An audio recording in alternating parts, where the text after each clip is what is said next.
ह्या भाजीची रेसिपी बघण्याच्या आधी तुम्ही मला सगळ्यात आधी कमेंट करून सांगा की तुमच्याकडे याला गंगाफळ म्हणतात की काशीफळ म्हणतात किंवा अजून काही वेगळं म्हणतात. अगदी कमीत कमी साहित्यांमध्ये आणि चवीला ही भाजी एवढी छान होते ना की विचारायलाच नको. अगदी असं वाटत सुद्धा नाही की ही फक्त एवढ्या 3 साहित्यांमध्ये ही भाजीला एवढी छान अशी टेस्ट येत असेल. कारण की प्रत्येक भाजीला तिची स्वतःची एक वेगळी छान अशी चव असते. फक्त तिला आपण कमीत कमी साहित्यांमध्ये छान असं बनवलं ना की छान अशी तयार होते. चला तर मग छान अशी रेसिपी बनवायला सुरुवात करूयात. तर इथं सगळ्यात आधी मी गंगाफळ घेतलेलं आहे. हे जवळपास पाव किलो गंगाफळ असेल.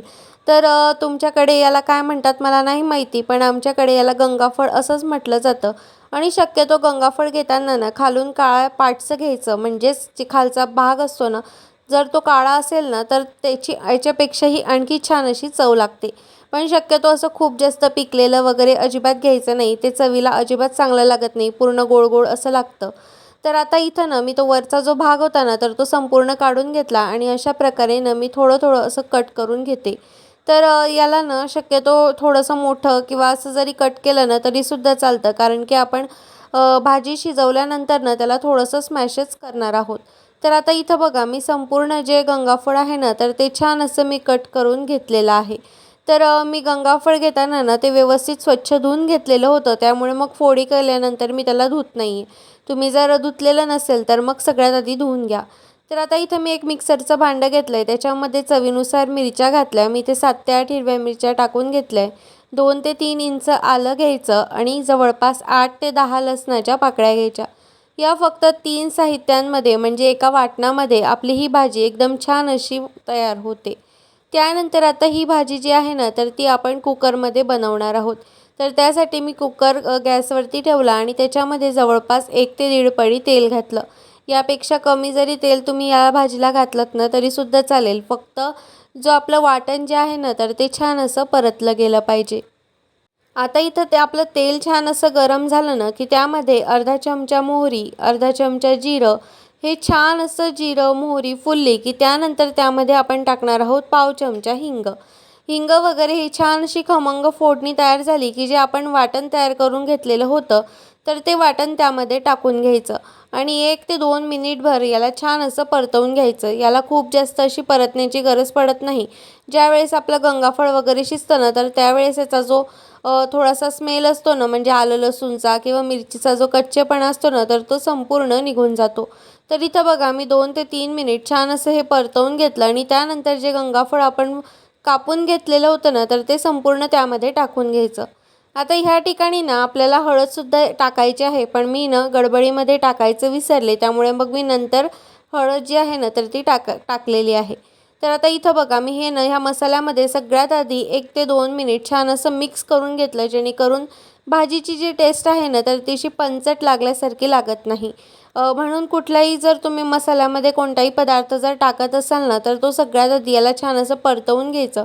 म्हणजे त्या पदार्थाची जी चव आहे ना, तर ती खूप छान अशी लागते. तर आता इथं बघा हे मी छान असं व्यवस्थित 2 ते 3 मिनिट छान परतवून घेतलेलं आहे आणि यामध्ये आपल्याला खूप जास्त पाणी टाकायचं नाही. अगदी पाव ग्लास पाणी यामध्ये मी टाकून घेतलं. कारण की याला ना गंगाफळाला सुद्धा खूप जास्त पाणी सुटतं. त्यामुळे फक्त अगदी थोडंसं आपल्याला यामध्ये पाणी घालायचं आहे. आणि जसं मी तुम्हाला सांगितलं, की यामध्ये आपल्याला पाव चमचा हळदसुद्धा घालायची आहे. तर ती तुम्ही ज्यावेळेस गंगाफळ परततात ना त्या मसाल्यामध्ये म्हणजे ज्या वाटणामध्ये, तर त्याच वेळेस तुम्ही ना त्यामध्ये हळदसुद्धा घालून घ्या. तर मी टाकायचं विसरले होते, त्यामुळे मग मी आता टाकून घेतली. आता हे व्यवस्थित छान असं मिक्स करून घेतलं परत एकदा आणि मग आपल्याला कुकर लावून फक्त कुकरची ना कमी गॅसवरती 1 शिट्टी करून घ्यायची. खूप जास्त शिट्ट्या करण्याची पण अजिबात गरज पडत नाही. तर आता बघा इथं आपलं कुकरसुद्धा छान असं थंड झालेलं आहे आणि इथं आपली भाजी जी आहे ना, तर तीसुद्धा तयार झालेली आहे. आता तुम्ही म्हणाल, हे तर खूप जास्त पातळ आहे. तर खरं तर ही भाजी ना अशीच होते. कुठल्याही भाजीला जर तुम्ही कुकरला लावलं ना, तर त्यानंतर म्हणजे वाफ काढल्यानंतर आपल्याला गॅसवरती जे आहे ना, तर ते थोडंसं पाणी जे आहे, तर ते आटवावंच लागतं. तर आता चमच्याच्याच मदतीने ना मी थोडंसं हे स्मॅश करून घेते बघा अशा प्रकारे.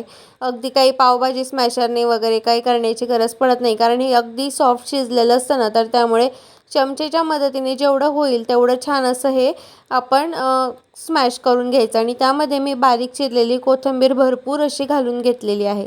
तर आता मी काय करते, हे जी भाजी आहे ना छान असं स्मॅश झालं आहे. आता मी हे कुकर गॅसवरती ठेवते.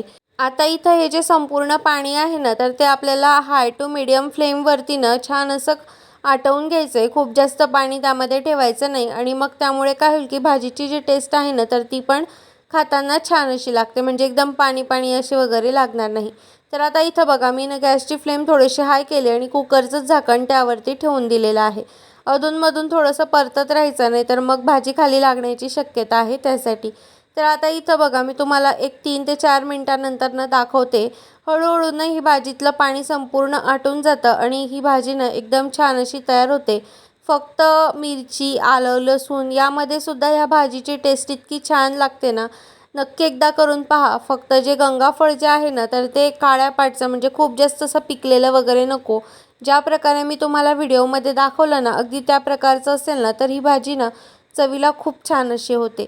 तर आता इथं बघा जवळपास संपूर्ण अर्धं जास्त पाणी जे आहे ना, तर ते पूर्ण आटलं गेलं आहे.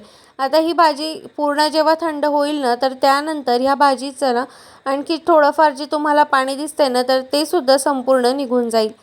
तर तयार आहे. या ठिकाणी मस्त अशी आपली अगदी झटपट तयार होणारी, कुकरच्या एका शिट्टीमध्ये तयार होणारी गंगाफळाची भाजी.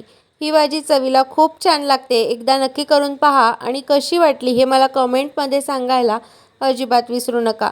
आणि व्हिडिओ आवडला असेल तर लाईक करा, शेअर करा आणि चॅनलवर नवीन असाल तर सबस्क्राईब करा.